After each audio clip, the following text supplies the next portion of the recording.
Hi lovelies, welcome to the Kitaholics YouTube channel. It's Chrissy with you today, and I have a Project Life video to share with you using the fabulous October kits.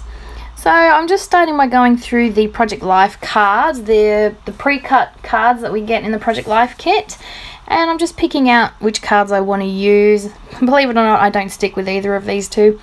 I love this wood grain, but then I thought, hang on, the alphas that come with the kit are white, so you won't see it, so I'm looking for something a little brighter.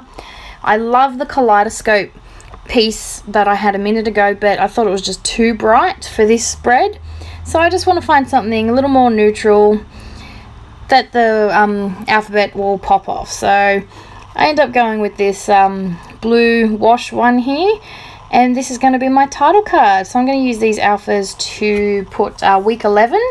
And then I'm going to use the fantastic alphabet booklet to put the date on. And this is March 13th to 19th. What I like about my title card is it doesn't really have to follow a theme like the rest of my spread does. Now, generally, I embellish my photos obviously to suit what the photo is, and obviously I've got boys and a lot of arty pictures, and sometimes it's hard to use all the floral and the butterfly and the heart bits and pieces that come in a lot of the kits.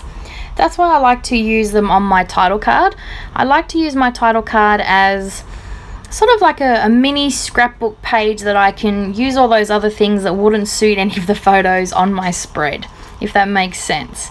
So it's where I sort of go to town and use all those little girly bits and pieces that might not work with any of my other photos. So that's what I do here. I go through the exclusive die cut pieces and yeah, find some pieces that I think works. Now I'm using a label to put my date on, but the one I had was too big. It would look weird with these tiny alphas, so I swapped it out for a pink one.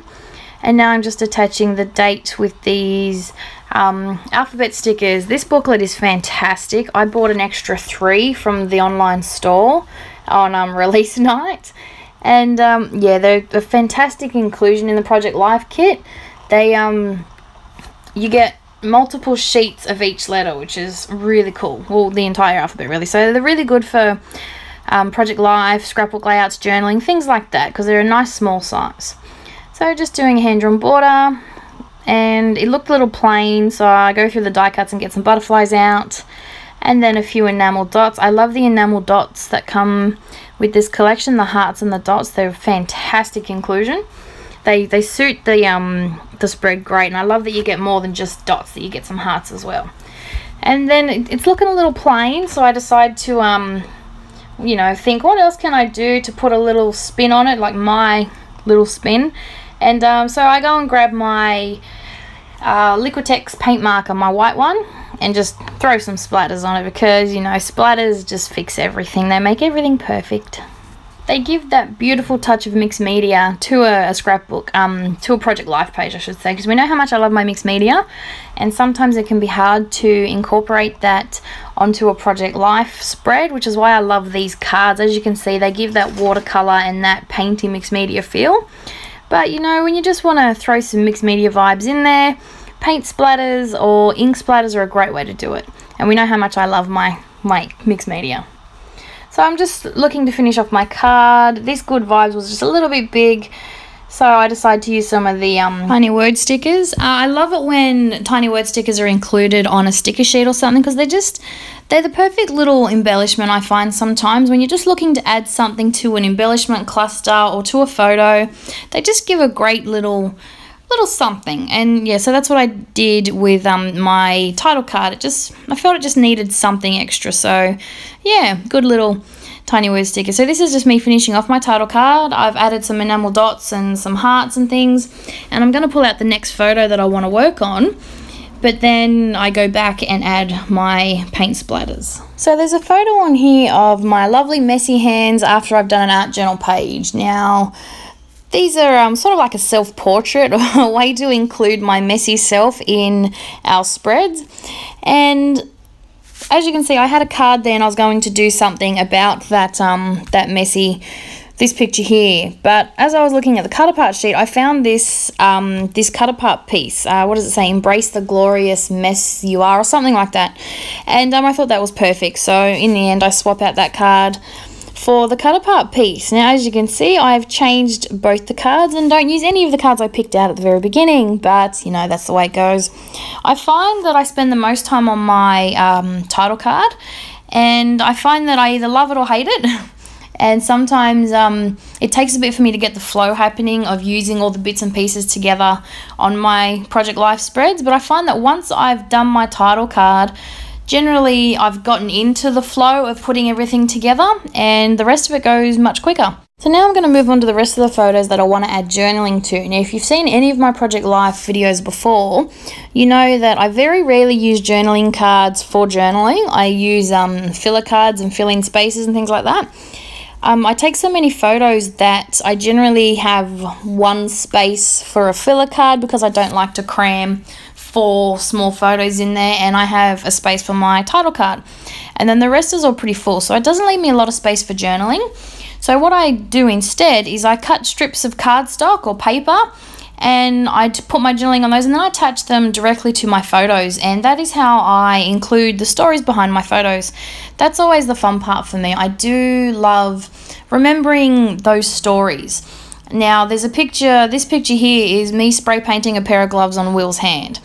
Makes no sense if you're just looking at it from the outside, but Will went through a phase where he loved making his own costumes, thanks to the DIY Costume Squad on YouTube. So we would go to Bunnings every week, and he'd spend his pocket money at Bunnings and buy some duct tape or a pipe or spray paint or something. And in this case, he bought a painter's suit. We hot glued it to fit him. We spray painted it beige, and then we spray painted a pair of rubber gloves that he brought from Kohl's in black, and he made his own Ghostbusters suit. So I love those stories behind these photos, and that's what this is all about. So I've just journaled what we were doing and attached it to the photo itself. Now, the picture of my little Ghostbuster, I found one of the pieces in the die cut pack, and it says Wild Child, and I've just put one of the tiny word stickers that says Be Bold above it. So be bold, Wild Child. He's a very unique soul, my youngest.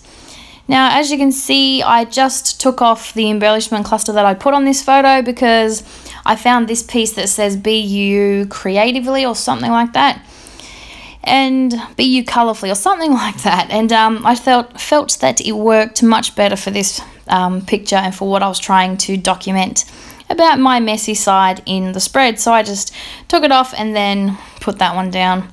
So this is another one of those photos where if you don't know the story, you don't really know what's going on.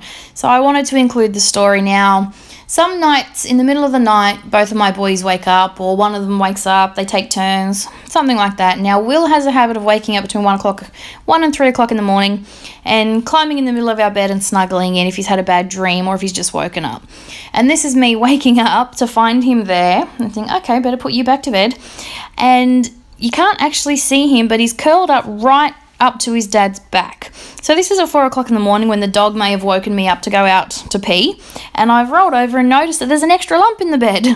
So I've taken this. Yes, I do take photos at 4 o'clock in the morning when my kids are in bed if they've done something incredibly cute or strange. I've once taken a picture of my husband because he's sleeping totally diagonally across the bed at 2 in the morning just to show him the next day that this is how he sleeps, and he takes up the whole bed. We have a king-size bed and he takes up the whole thing. So yes, I'm one of those weird photo people that will take a photo at 4 o'clock in the morning of my son snuggled up into my husband's back. And I like to document all of this. So that's what I'm doing. I'm making sure that I'm documenting that on the photo itself. So this is it for me, just embellishing my last photo, and then that's going to be it. I hope you've enjoyed my video. Sorry about all the rambling on, but I do love the stories behind the photos. So thanks for watching, and I'll see you real soon for more. Bye for now.